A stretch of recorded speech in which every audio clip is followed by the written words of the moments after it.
All right, thank you very much, Nick. Today, the Salt Lake County District Attorney cleared a West Jordan police officer of any wrongdoing after he killed a suspected truck thief who shot another officer at close range. A dashboard camera caught the entire incident, and a warning: the video is graphic and disturbing. Suspicion that this vehicle is stolen. Moments after West Jordan police officers pull over a stolen pickup on the evening of Sunday, August 2nd, things suddenly turned violent. As Officer Gage Hoogveld checks a passenger for weapons, the driver pulls a handgun and shoots Officer T. Jackson at close range. Shots fired! Shots fired! Shots fired! From Officer Jackson's dash camera, you can see the shooting from the east side of the street.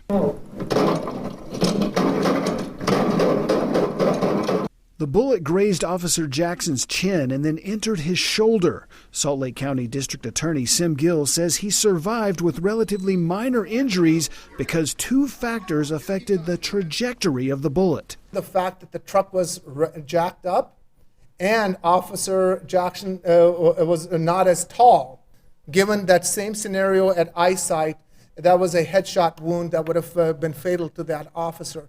As Officer Jackson stumbles to cover, the suspect, apparently not accustomed to the height of the truck, falls onto the street and then fires at Officer Hoogveld, who returns fire, striking 17-year-old Cyrus Carpenter 7 times. Carpenter was found nearby, dead from his wounds.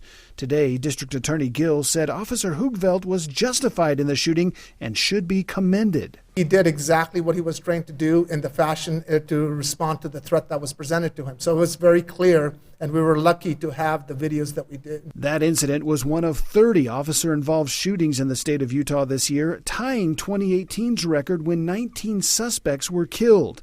Last year, 12 were killed in 16 police shootings, and so far in 2020, 17 have died.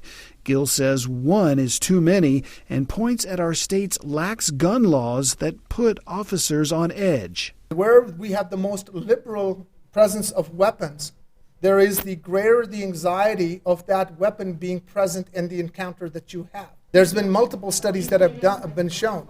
The laxer that access is, the greater the sequencing, the greater the percentage of officer-involved critical incidents that occur there. I don't think that anybody can excuse away the reality of the prevalence of handguns in our community that contribute to that. Except for November, there has been at least one officer-involved shooting in Utah every month of 2020.